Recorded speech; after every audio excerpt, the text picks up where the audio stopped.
Hey everybody, this is Chase with ChaseNCredit.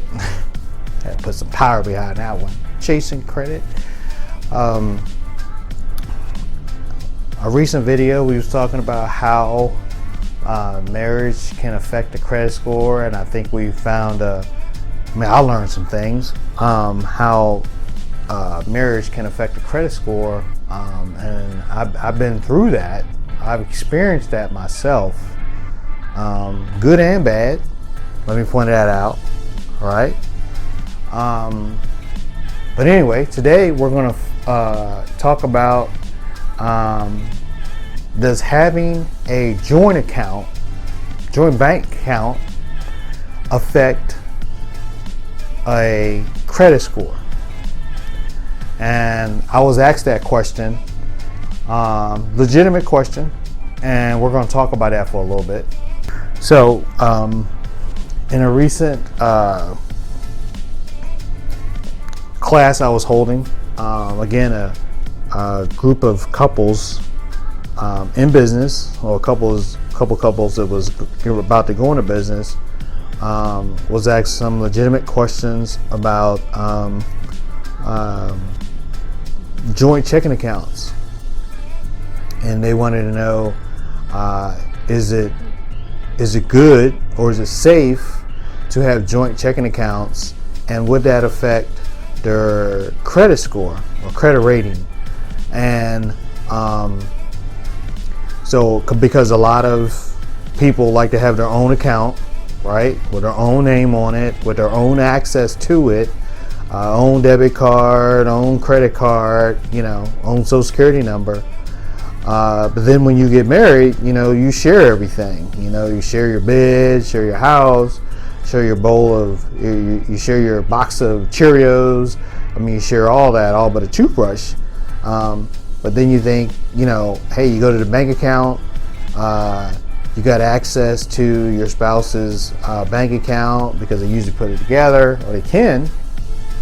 Just like a mortgage, right? You share your mortgage.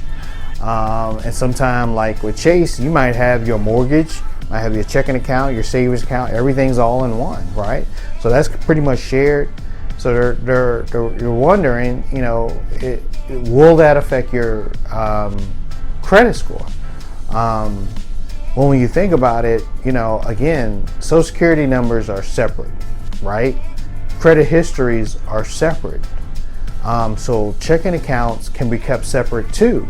But you can also have one, this joint, that you have your house bills together, that you dump a certain amount of money in, that you pay all the house bills, the cars, all that, and then you have your own separate account that you got your slush fund and your own play money or whatever. That's totally up to you as a couple, but that normally won't affect your credit score, right? I just wanted to point that out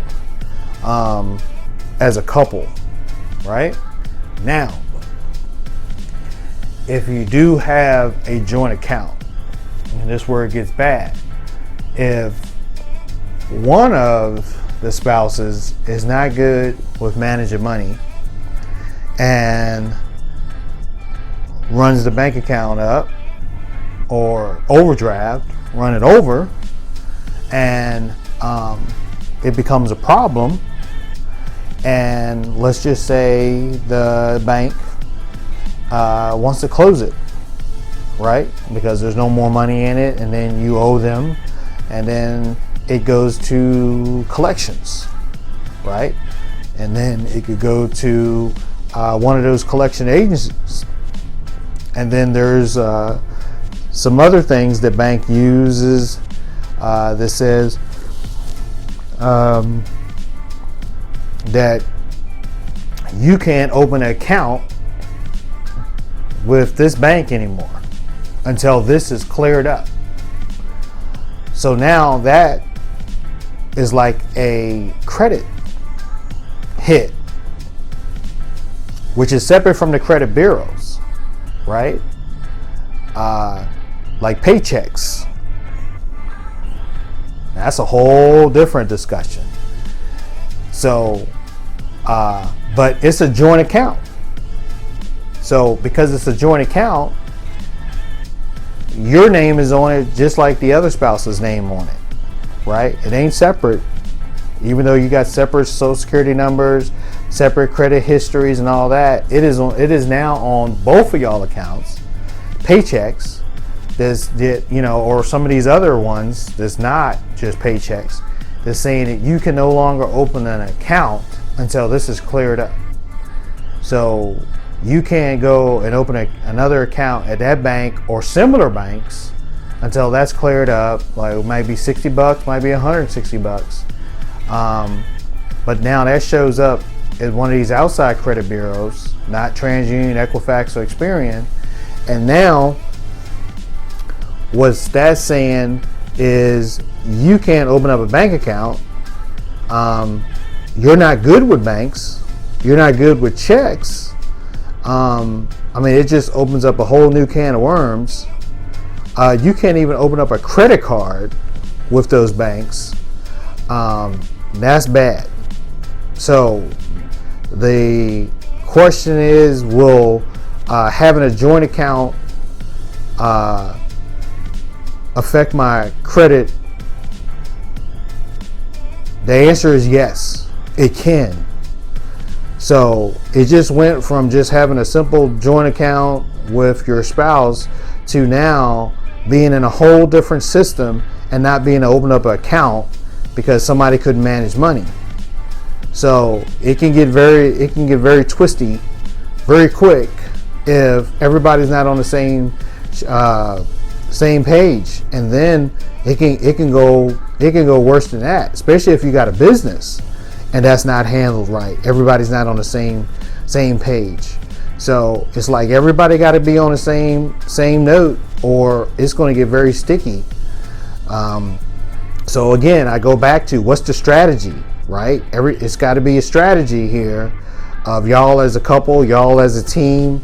Everybody's got to have everybody's back, or it's going to go very bad very quick. So, and it could just be something that's $60, but until it's cleared up, and then it's still on your record. So you don't want that. So, and that's, again, this is just a simple joint account, but it is on now both of y'all accounts and both of y'all names on both of y'all records, which before you got married and before y'all got a joint account, it had nothing to do with neither one of y'all, but you got pulled in from the other person's mismanagement. So you got to really think about this as you're sitting down and talking and making sure that, this is a strategy that you both want to use. Make sure that you're both on the same sheet of music before you get pulled in and somebody just doesn't want to play right.